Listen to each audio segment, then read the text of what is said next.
মোবাইলটাও দেখছি খুব দামি, রেডমি 7, সাথে রিমির রেজিস্ট্রেশন করা নতুন সিম, আর বাসায় তো ওয়াইফাই আছেই। সময়টা না হয় কেটে যাবে, কিন্তু একটা মানুষ কতক্ষণ ঘরবন্দি থাকতে পারে। দুপুরে গোসল করার সময় হয়ে গেছে। রিমির এনে দেওয়া লুঙ্গি নিয়ে ওয়াশরুমে গেছি গোসল করতে, বলতে ভুলে গেছি রিমিদের অ্যাডজাস্ট করা ওয়াশরুম, তাই তেমন সমস্যা হয়নি। তারপরও রিমি জানতে পারলে বকতে পারে। বলেছিল গোসল করার সময় রিমি ওয়াশরুমে এগিয়ে দিয়ে আসবে।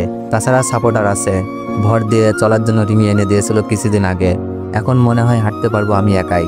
গোসল করে বের হয়ে দেখি রিমি বসে আছে, আমাকে রাগ দেখিয়ে বলছে, আপনি একা একা কেন হাঁটছেন? যদি পায়ে ব্যথা লাগতো? আপনি তো সাপোর্টার এনে দিয়েছেন।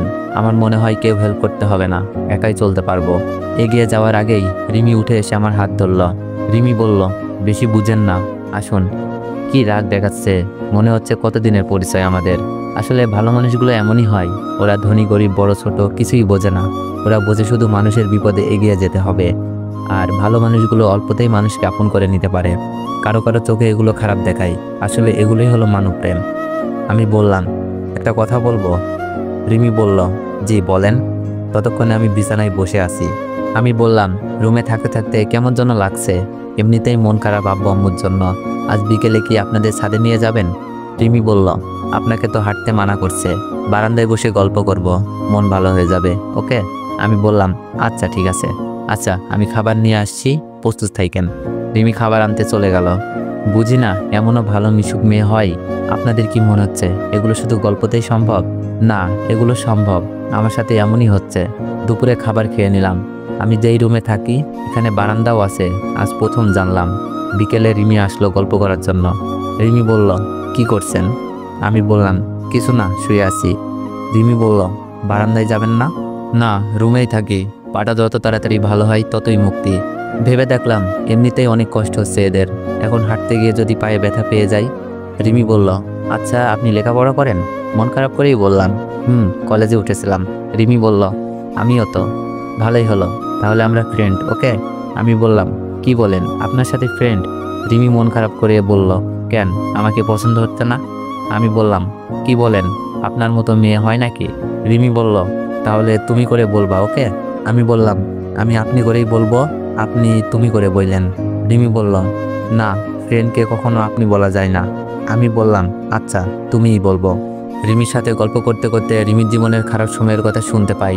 রিমির জীবনের গল্পটা খুবই কষ্টের, যা শুনে চোখের কোণে পানি জমে যায়। হয়তো প্রতিটি মানুষের জীবনে এরকম একটি গল্প থাকে, কেউ কেউ প্রকাশ করে, কেউ বলতে পারে না, নিজের ভেতরেই কবর দিয়ে দেয়। রাত তখন 9টা, খাওয়া দাওয়া শেষ করে ভাবিকে আমার নতুন নাম্বারে কল দিলাম, কিন্তু ভাবির নাম্বার বন্ধ দেখাচ্ছে। অনেকবার ট্রাই করছি, কিন্তু কোনো কাজ আসছে না, নাম্বার বন্ধ দেখাচ্ছে। হয়তো মোবাইলে চার্জ নাই, তাই রেখে দিলাম। বাসায় তো আর কাউকে ফোন দিয়ে কথা বলতে পারবো না। সত্যি বলতে আমার মায়ের কণ্ঠটা শুনতে অনেক ইচ্ছে করছে। আসলে যে যতটা আপন, তার থেকে পাওয়া কষ্টগুলো অনেক বেশি হয়, যা অনেক সময় সহ্য করতে পারা যায় না। আমার আম্মু আমাকে অনেক ভালোবাসে। আম্মু হয়তো কখনো ছেলের এতটুকু অপরাধ করতে দেখেনি, কিন্তু যখন আম্মু এরকম জঘন্য কাজ করতে দেখে, হয়তো কলিজা পুড়ে গেছিল।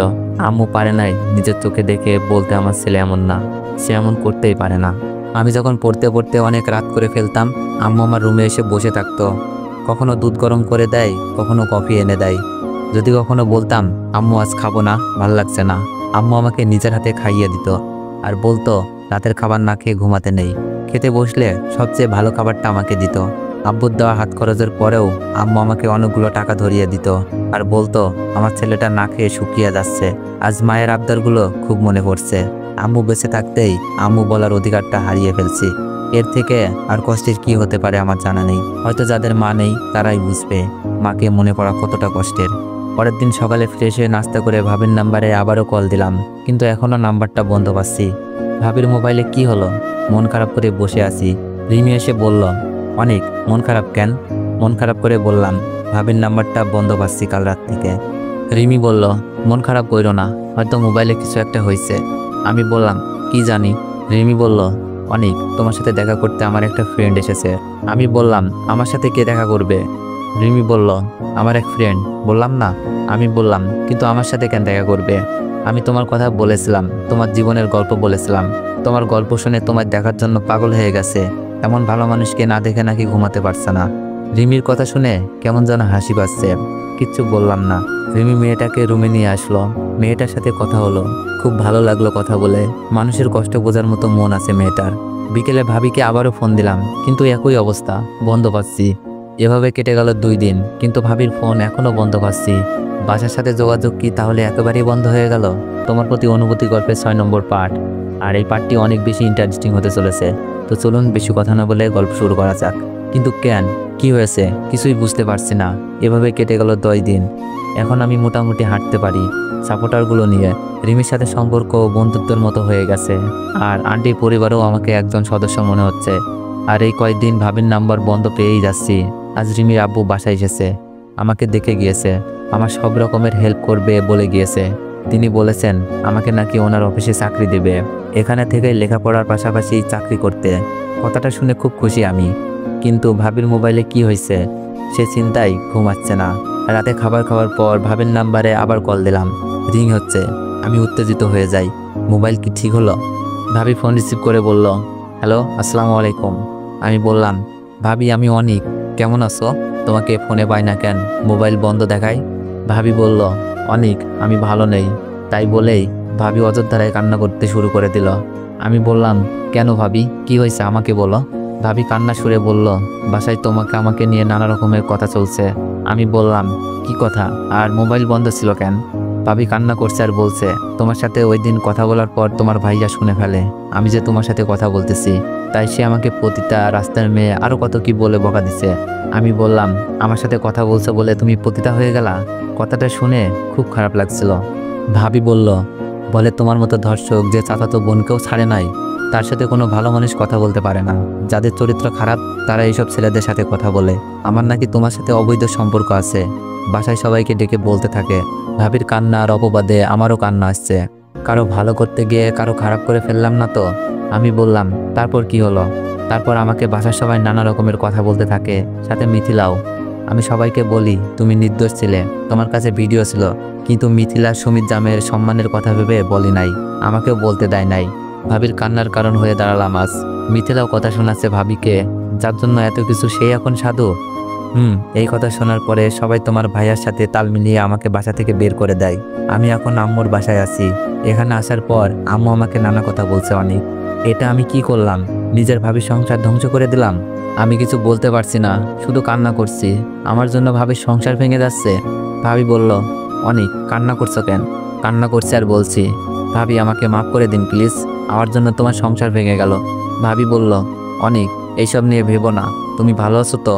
কান্না সুরেই বললাম, না ভাবি, তোমার কথা শুনে মনে হচ্ছে এখনই বাসায় এসে ভিডিওটা দেখাই, কিন্তু আমার কাছে তো এখন ভিডিওটাও নাই।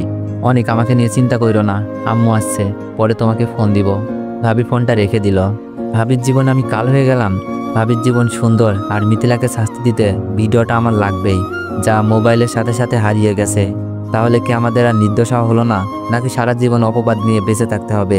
আমার কথা বাদ দিলাম, ভাবির কি হবে? আমি কান্না করছি রুমে বসে বসে, হয়তো কান্নার আওয়াজ কেউ শুনে ফেলেছে। রিমি, আঙ্কেল, আন্টি আমার কাছে এসে কান্নার কারণ জানতে চাইল। আমি সব কিছু বললাম। আমার কথা শুনে ওদের চোখের কোণেও পানি। হয়তো ভিডিওটা থাকলে আজই রওনা দিত আমাদের বাসায়।